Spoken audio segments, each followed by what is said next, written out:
నేను విన్నది నిజమే అనటానికి వేరే సాక్ష్యం అవసరం లేదు. ఈ అమ్మాయితోనేనా తమరి నిశ్చితార్థం?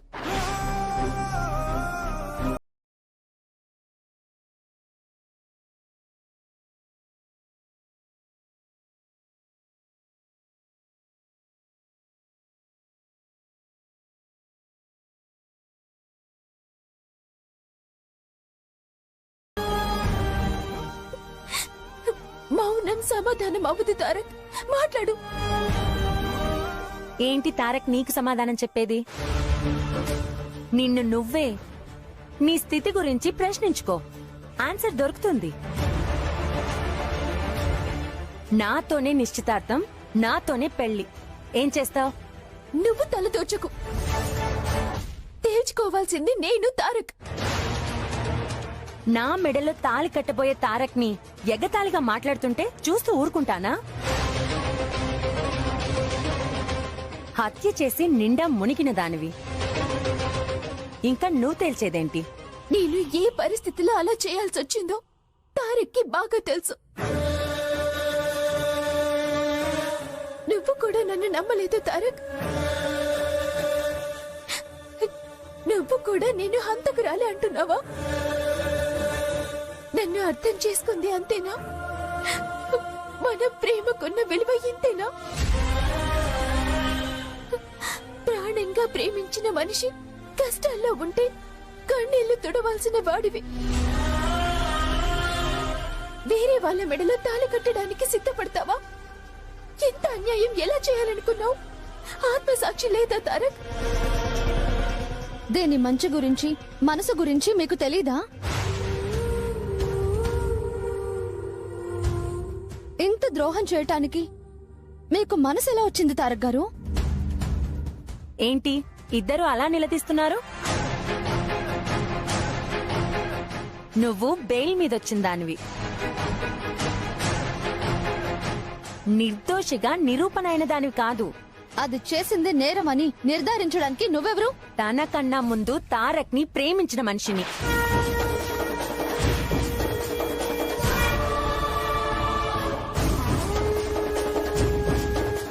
అందుకే తారక్ నన్ను పెళ్లి చేసుకోవడానికి ఇష్టపడ్డాడు.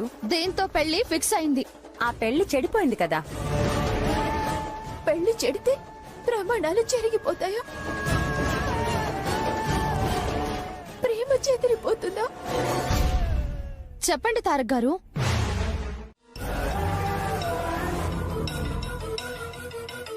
అమ్మా మిథున, ప్రస్తుతం నువ్వు బయటికొచ్చే వెసులుబాటు మాత్రమే వచ్చింది, కానీ కేసు నుంచి బయటపడలేదు కదా. దేశంలో కేసుల పరిస్థితి తెలిసిందే కదా. పుష్కరాలు గడిస్తే కాని జడ్జిమెంట్లు రావు. తారక్ ని అంతలా ప్రేమించిన దానివి. వాణ్ణి నువ్వు నిర్దోషిగా విడుదలై వచ్చేదాకా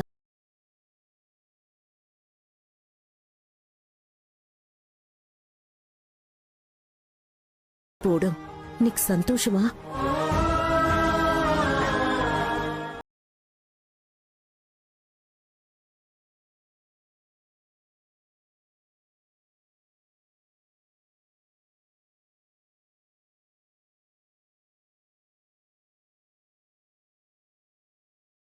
ప్రేమించినవాడు, వాడి పరిస్థితి కొంచెం అర్థం చేసుకోమ్మా.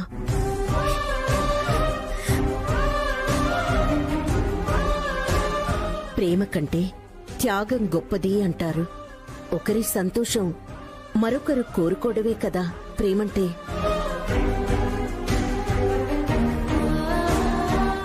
వాడి కోసం ఎదురు చూస్తూ నీ జీవితం, నీ కోసం వాడి జీవితం నాశనం కాకూడదని ఈ నిర్ణయం తీసుకోవాల్సి వచ్చిందమ్మా.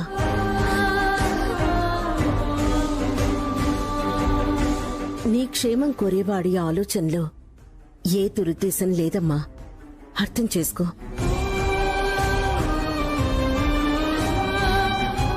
వీధికెక్కితే తెలియని వాళ్ళకి తెలియటం మరింత అల్లరవటమే. తారక్, పద నాన్న.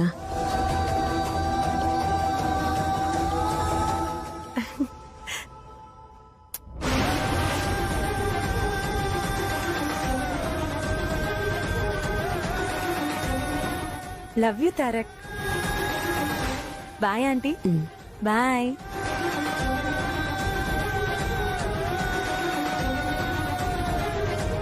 తారక్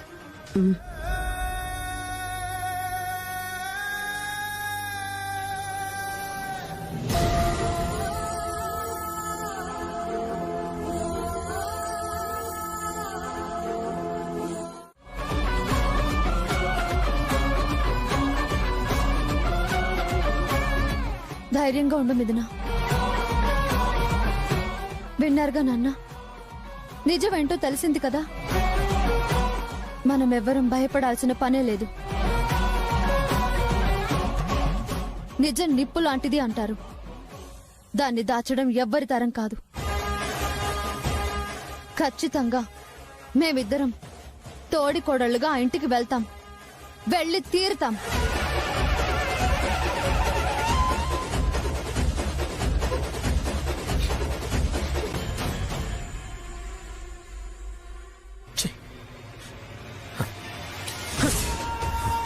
తారక్, ఎవరి మీద నీ కోపం?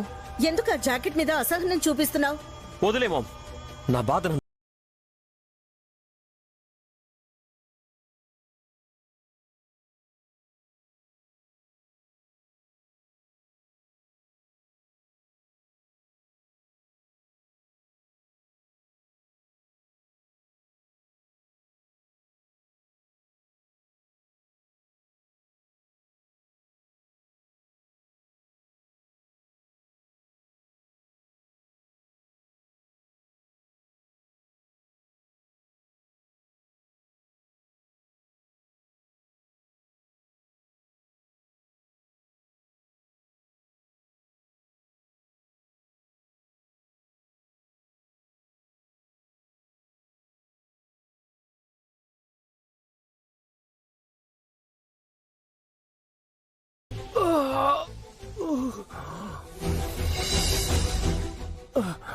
పెళ్ళయ్యేదాకా ఈ గదిలోనే చావు.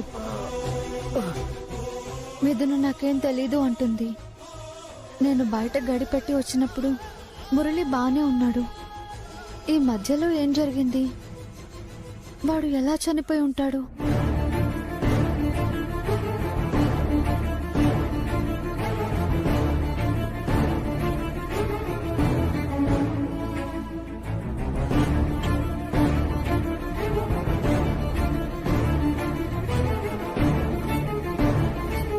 వైశ్య, నువ్వు నా గురించి ఆలోచించటం మానేసి శేఖర్ గారి గురించి ఆలోచించు. నన్ను ఉద్ధరించాలని నీ జీవితం ఇబ్బందుల్లో పడేసుకోకు.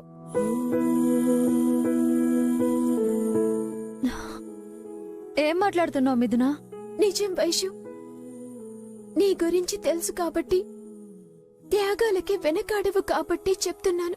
మిథున, శేఖర్ గారు నన్ను అర్థం చేసుకున్నారు. నువ్వే నన్ను అర్థం చేసుకొని మాటలు మాట్లాడుతున్నావు. వైశ్య, మరి లేకపోతే ఏంటే? నీ దారికి నిన్ను వదిలేసి నా దారిని నేను శేఖర్ గారి దగ్గరికి వెళ్ళాలా?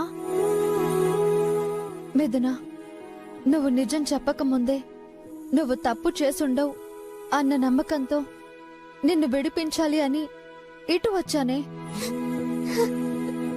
ఇక నిజం తెలిసాక నిర్దోషిగా నిరూపించకుండా నేను ఆ ఇంటికి కోడలిగా ఎలా వెళ్తానే? నువ్వు తప్పు చేయలేదని ప్రూవ్ చేయడం నా బాధ్యత. నా జాతకం బాగోలేనప్పుడు నువ్వు ఎంత బాధ్యత తీసుకున్నా, ఎన్ని త్యాగాలు చేసినా ఫలితం ఉండదు వైషు. జాతకమేంటే? నష్ట జాతకం వైషు. ఏం మాటలు మిథున అవి? కాకపోతే ఏంటి వైషు, పెళ్లి బిడ్డలు ఎక్కాల్సిన దాన్ని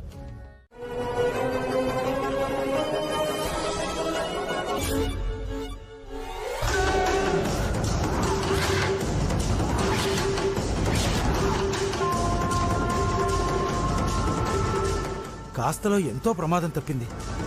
అవును, దేవుడు హెచ్చరించాడు. నా కొడుకు జీవితాన్ని కాపాడాడు. ఈ పెళ్లిని ఆపమని సూచించాడు.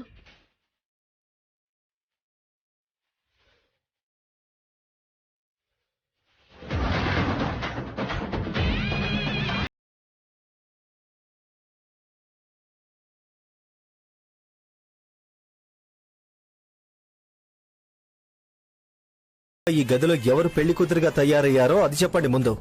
ఇప్పుడే పెళ్ళైన మా కోడలు వైష్ణవి ఈ గదిలో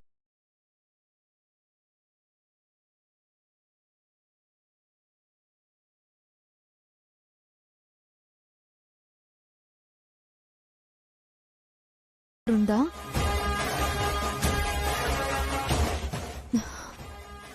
ముందు కన్ఫర్మ్ చేసుకోవాలి, తర్వాతే ఫర్దర్ స్టెప్.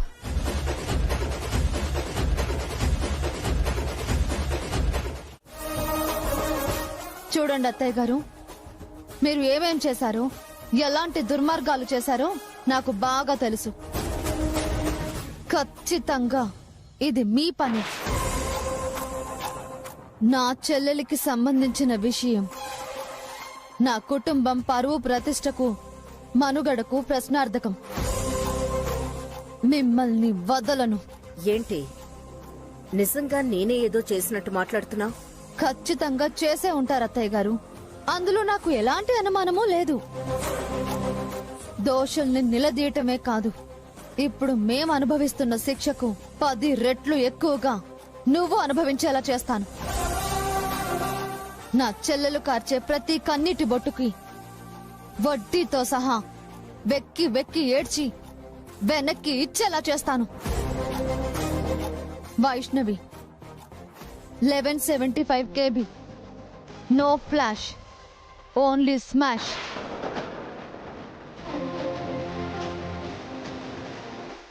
నిన్ను దోషిగా నిలబెడతా, తప్పు ఒప్పిస్తా, ముక్కు నేలకు రాయిస్తా. తారక్ గారిని మార్చి మనసు మార్చి మినిస్టర్ కూతురుతో పెళ్లి జరిపించాలని అనుకుంటున్నావు కదా? ఈలోపే నా చెల్లెల్ని నిర్దోషిగా ప్రూవ్ చేస్తా, మీ అబ్బాయి తారక్తోనే తన పెళ్లి జరిపిస్తా. అది కాని పని.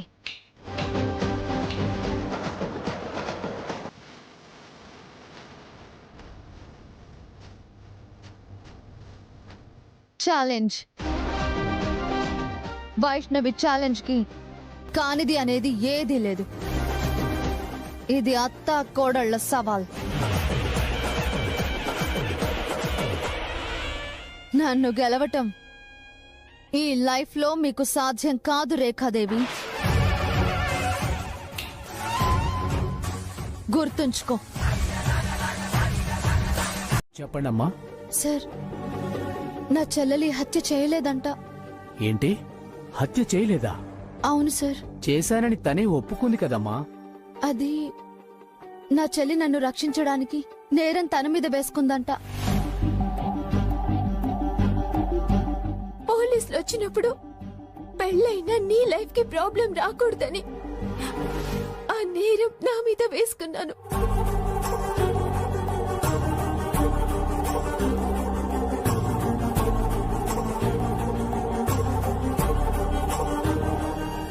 నేను మొదటి నుంచి నా చెల్లి హత్య చేసే మనిషి కాదు అని నేను చెప్తూనే ఉన్నాను సార్. నిజమేనమ్మా, నేను నమ్ముతాను. ముందు నేను చేశానని, ఇప్పుడు అక్క కోసం నేరం నెత్తిన వేసుకున్నానంటే కోర్టు నమ్మదు కదమ్మా. చట్టం వదలదు కదా. బెయిల్కి ముందు ఒక మాట, బెయిల్ తరువాత మరో మాట అంటే అది నాటకంలా ఉంటుంది. అయితే హత్య చేయకపోయినా తను నేరం చేసిందే అవుతుందా? శిక్ష అనుభవించాలా? 100 మంది నేరస్తులు తప్పించుకున్నా ఒక్క నిరపరాధి కూడా శిక్ష అనుభవించకూడదు అంటారు కదా సార్? అంటారు కాని తనే అంగీకరించింది. ఎఫ్ఐఆర్ రాశారు. తన స్టేట్మెంట్ అదే కదా. ఇప్పుడెలా సార్? నా చెల్లెల్ని రక్షించుకోవడం ఎలా సార్? సాక్ష్యమైనా ఆధారమైనా కావాలమ్మా. అప్పుడే మనం ఏదైనా ప్రయత్నం చేయొచ్చు.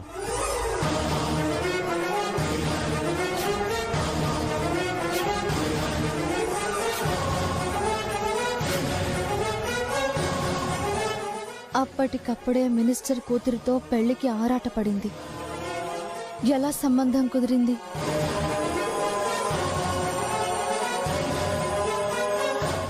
నీ చెల్లెలు నిర్దోషైనా అది విడుదలయ్యేసరికి సీనియర్ సిటిజన్ అవుతుంది. మరో సాక్ష్యం లేదు, ఆధారం అంతకన్నా లేదు. శిక్ష పడక తప్పదు. నీకు మరో జన్మెత్తిన ఆధారం లభించదు, లభించే ఛాన్సే లేదు. అంత కాన్ఫిడెంట్ గా ఎలా అనగలిగింది? గుమ్మడికాయ దొంగలా ప్రవర్తించింది.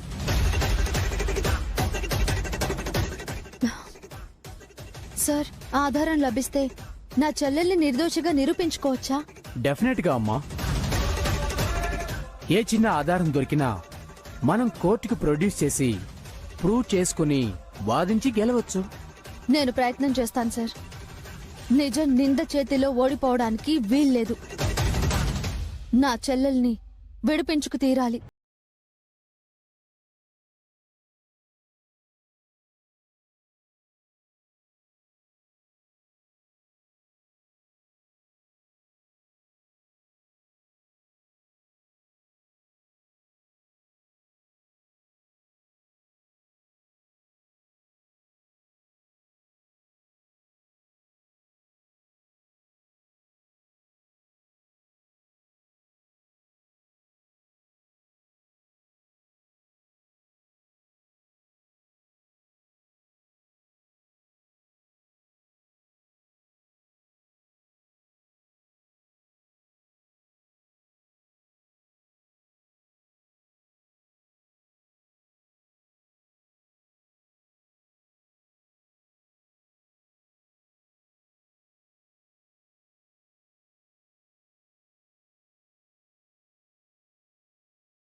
ఇంటికి వచ్చే బుల్లెమ్మా, నువ్వు లేకపోతే ఏదోలా ఉంది.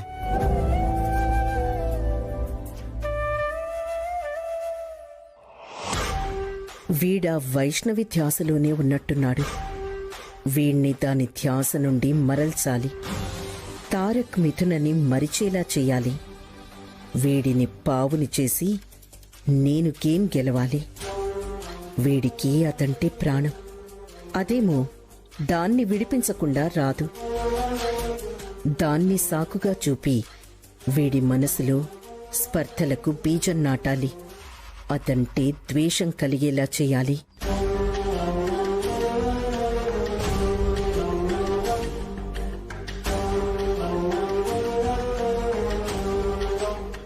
నాన్న శేఖర్, శేఖర్. పిన్ని,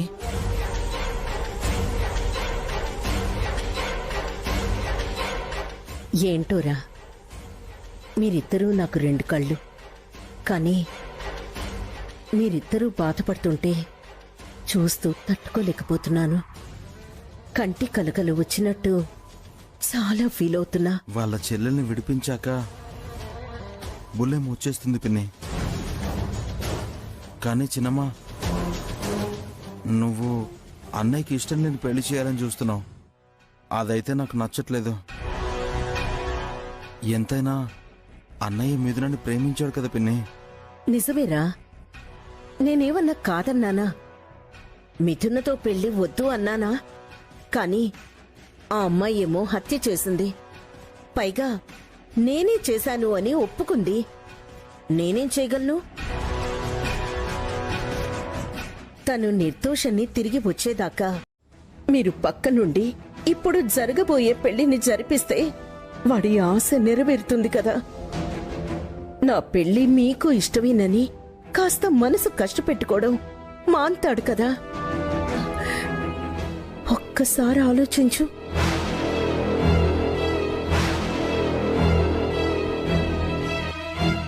నీకు వైష్ణవికి వాడి పెళ్లి ఇష్టం లేదని చాలా బాధపడుతున్నాడని నాకు అనిపిస్తోంది శేఖర్. నువ్వు లేకుండా పెళ్లి జరిగితే వాడలా జీవితాంతం అలాగే బాధపడుతూ ఉంటాడు. నువ్వే చెయ్యాలి నాన్నా. వైష్ణవిని ఒప్పించి మీరిద్దరూ పక్క నుండి వాడి పెళ్లి జరిపించండ్రా. చిన్నవాడివైనా తారక్ కోసం నీకు చేతులెత్తి దండం పెడతాను. అయ్యో సినిమా వద్దు, నేను వెళ్తాను. బుల్లెమ్మను ఒప్పించి నేను ఇక్కడికి తీసుకొస్తాను. నువ్విట్టా బాధపడకు, నేను చూడలేను. అన్నయ్య ఆనందమే మన అందరి ఆనందం. చాలరా, నీ మాటకి కొండంత ధైర్యం వచ్చింది. నీ ప్రయత్నం నువ్వు చెయ్యి. నేను తారక్కి నచ్చ చెప్తాను. అటాకి సినమ్మా, నువ్వేం కంగారు పడుకో, ప్రశాంతంగా ఉండు, నేను చూసుకుంటాగా.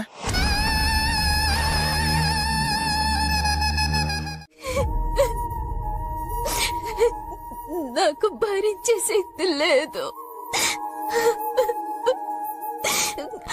అలాంటి బతుకు మీద ఆశ లేదు. ఈ నరకం కన్నా మరో నరకం ఉంది అంటే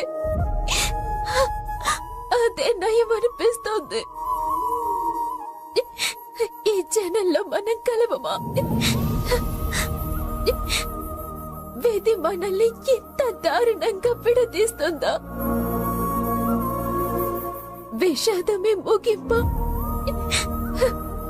ఇదేనా ప్రేమ? ఇదేనా దాని ప్రతిఫలం? మీరెలా మారిపోగలరు, మీరెలా మర్చిపోగలరో తెలియదు, కానీ నేను మాత్రం మర్చిపోలేను.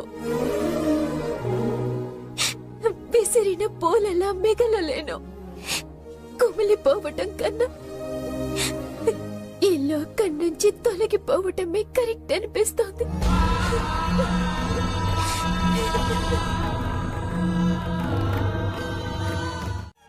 దాన్ని నరకంలో వదిలేసి నేను రాలేనండి. వచ్చి దాన్ని ఇంకా బాధ పెట్టలేను. కాస్త పెద్ద మనసుతో ఆలోచించి మీరే అర్థం చేసుకోండి ప్లీజ్. నన్ను అర్థం చేసుకోకుండా మాట్లాడుతూ అర్థం చేసుకోమంటావేంది? అది కాదు.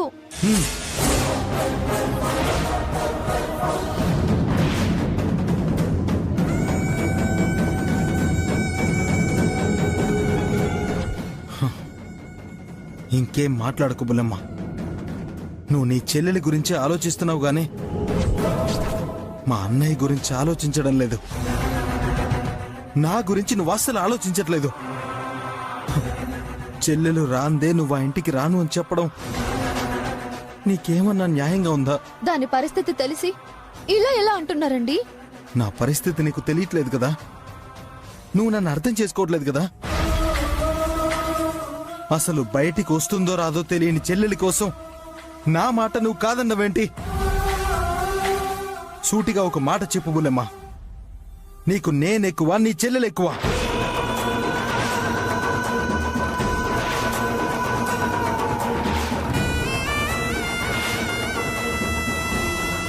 ఇద్దరూ కావలసిన వాళ్ళేనండి. నాకు రెండు కళ్ళ లాంటి వాళ్ళు. మీరు ప్రాణమైతే అది నా శ్వాస. ఏది లేకపోయినా ఈ జీవితం నిలవదండి. ఈ డొంక తిరుగుడు మాటలన్నీ నాకొద్దు. నేనా తనా తేల్చి నువ్వు ఇప్పుడే చెప్పు.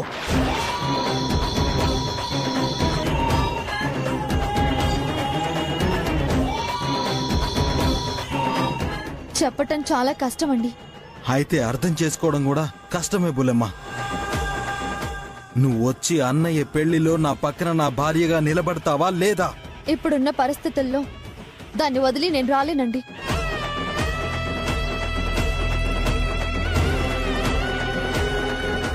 నా సాయం దానికి చాలా అవసరం. దాన్ని వదిలేసి వస్తే దాని జీవితం అంధకారం అవుతుంది. రాకపోతే నేను అవమానపడాల్సి వస్తుంది. నీకు నాకన్నా నీ చెల్లెలే ముఖ్యమైనప్పుడు నిన్ను బతిమిలాడ్డం నా పిచ్చితనం అవుతుంది. నువ్వు నన్ను కాదనుకున్నప్పుడు నీకోసం పాకులాడేంత వెర్రివాణ్ణి కాను. సంతోషంగా ఉంటాను. నువ్వేమన్నావు, తనేమంది?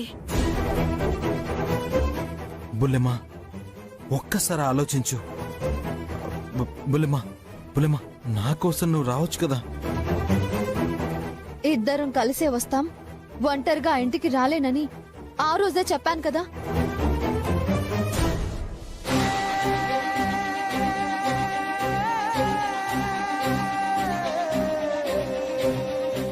ఈ డొంక తిరుగుడు మాటలన్నీ నాకొద్దు. నేనా తనా తేల్చి నువ్వు ఇప్పుడే చెప్పు. నువ్వు వచ్చి అన్నయ్య పెళ్లిలో నా పక్కన నా భార్యగా నిలబడతావా లేదా? ఇప్పుడున్న పరిస్థితుల్లో దాన్ని వదిలి నేను రాలేనండి.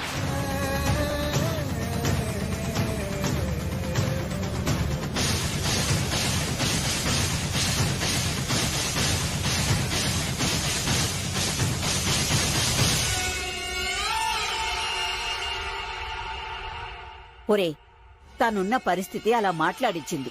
అంతేగాని నీ మీద కోపంతో కాదురా, అర్థం చేసుకో. అవునరా, తన చెల్లి కష్టాల్లో ఉంటే ఈ పెళ్లికెలా వస్తుంది? తనకి తన చెల్లెలే ముఖ్యమంట. నేను అన్నయ్య ముఖ్యం కాదన్నట్టు మాట్లాడుతోంది. పాపం చెల్లెలు పెళ్లి ఆగిపోయిందన్న బాధలో ఉందిరా. నువ్వు అపార్థం చేసుకోకు. ఏంటి మీరంతా వీడి బాధ అర్థం చేసుకోకుండా అలా మాట్లాడుతున్నారేంటి?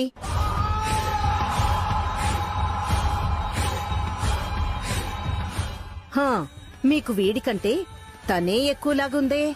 తమ్ముడు తనవాడైనా ధర్మం మాట్లాడాలి అంటారు.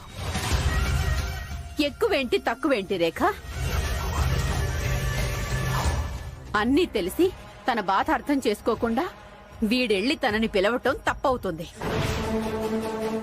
అంతేకాని తను రాను అనడం తప్పు కాదు కదా. లేకక్క, తను రాను అంటం తప్పు అంటం లేదు. వీడికన్నా తనకి తన చెల్లెలే ముఖ్యమంది కదా, అది తప్పు అంటున్నాను. ఆ అమ్మాయి ఉన్న పరిస్థితిలో అదేం తప్పు కాదే. మీ అంత విశాల హృదయంతో నేను ఆలోచించలేను కాని, పాపం పిచ్చి ప్రేమతో వెళ్లి వీడు పిలిస్తే బిక్కమొహం వేసుకుని వచ్చేలా చేయటం చాలా తప్పు. దేనికైనా ఒక పద్ధతి అంటూ ఉంటుంది కదా.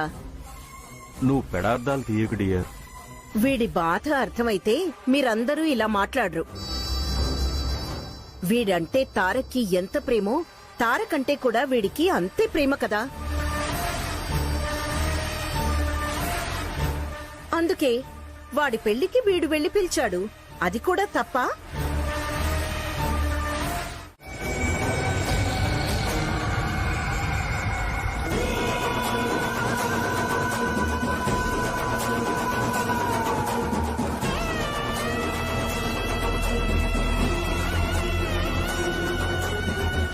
జానకి, మిథున కనిపించిందా? ఒక అమ్మాయి ఇటువైపు వెళ్ళిందని చెప్పిందండి. అవునా? మిథునా, అమ్మా మిథున!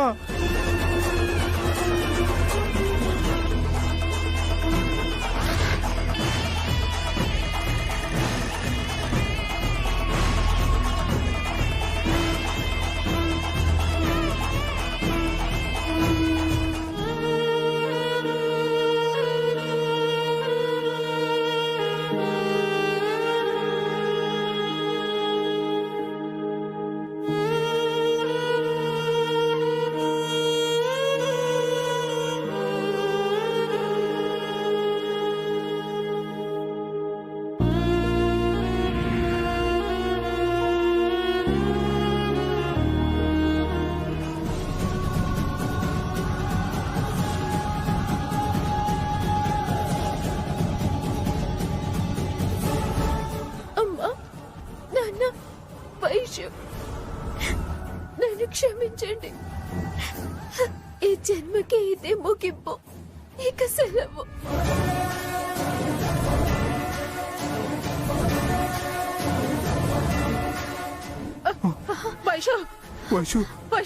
అమ్మా, మిథున కనిపించిందా? లేదు నాన్న, మీకు కనిపించిందా? మాకు కనపడలేదమ్మా. అయితే ఈ చుట్టుపక్కల ఎక్కడా లేదు. మిథునా! మిథునా! మిథునా!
నువ్వు పోతే మేం సంతోషంగా ఎలా ఉంటామే?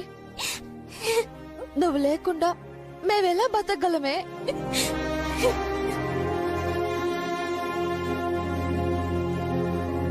నీ వెనకాలే మేము నీకోసం నువ్వు వెళ్ళిన లోకం వెతుక్కుంటూ వచ్చేవాళ్ళం.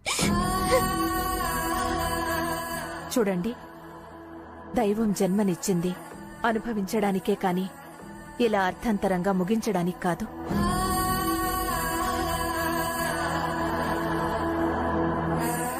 సమస్యల్లేని జీవితం అంటూ ఉండదు.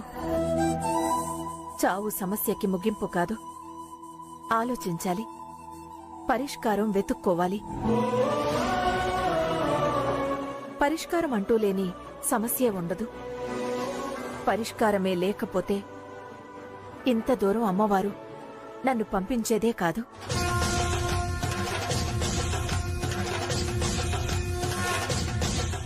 సమస్య ఎంత జటిలమైనదైనా, ఎంత తెగింపుకు పురిగొల్పినా ఆ అమ్మవారు పరిష్కరించలేని సమస్య అంటూ ఉండదు. అందుకే నన్ను పంపిందేమో. ఆ అమ్మని శరణంటే పరిష్కరిస్తుంది. చూడమ్మా, నవరాత్రులు ప్రారంభం కాబోతున్నాయి. భక్తి శ్రద్ధలతో అమ్మవారిని పూజించండి. అమ్మని ప్రసన్నం చేసుకుంటే పరిపూర్ణ జీవితమిస్తుంది. తప్పకుండా పూజిస్తామమ్మా. ఏ అమ్మవారిని పూజించాలి? అమ్మవార్లందరూ ఒక్కటేనమ్మా. కాని ఇప్పుడు దుర్గామాత నవరాత్రులు జరుగుతున్నాయి కదా, ఈ రోజు అమ్మవారు బాలా త్రిపుర సుందరి అవతారంలో ఉంటారు.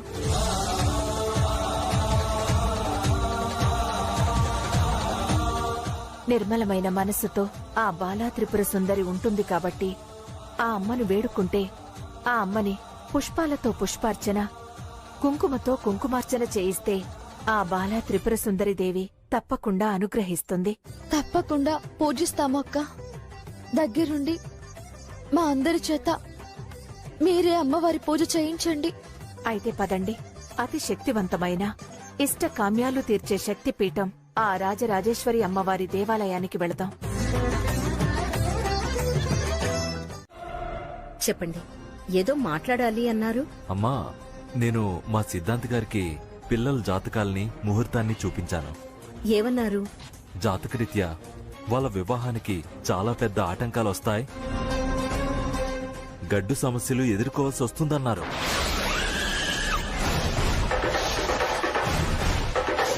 తారక్ గారిని మనసు మార్చి మినిస్టర్ కూతురుతో పెళ్లి జరిపించాలని అనుకుంటున్నావు కదా? ఈలోపే నా చెల్లెల్ని నిర్దోషిగా ప్రూవ్ చేస్తా. మీ అబ్బాయి తారక్ తోనే తన పెళ్లి జరిపిస్తా.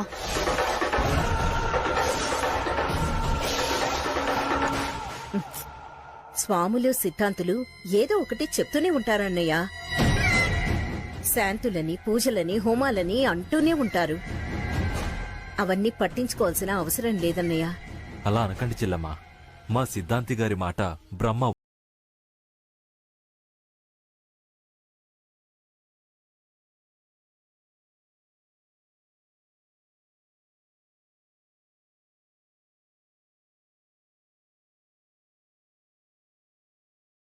మీకంత నమ్మకం ఉంటే నేనెలా కాదంటాను? అన్నయ్య, ముహూర్తం ఏమన్నా మార్చమన్నారా లేక? లేదు లేదు, ముహూర్తం ఓకే. కాక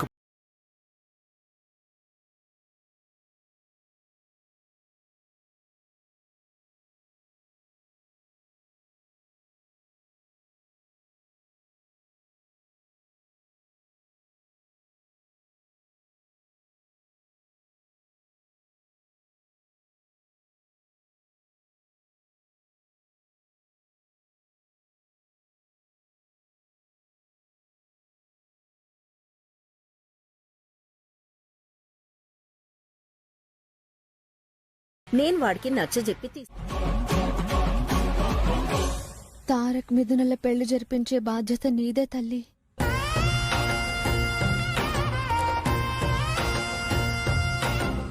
అమ్మా జగజ్జనని, మిథున మీద మోపబడిన నేరం తొలగిపోయి తన మనోవాంఛ నెరవేరేలా చెయ్యి తల్లి.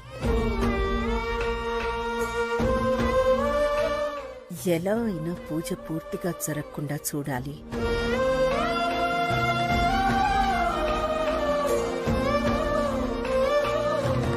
అంతా కళ్ళు మూసుకుని అమ్మవారిని ధ్యానం చేయండి.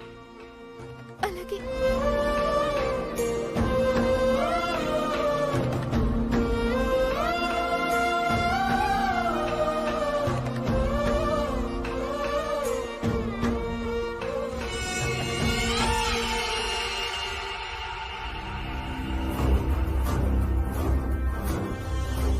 వెళ్ళు.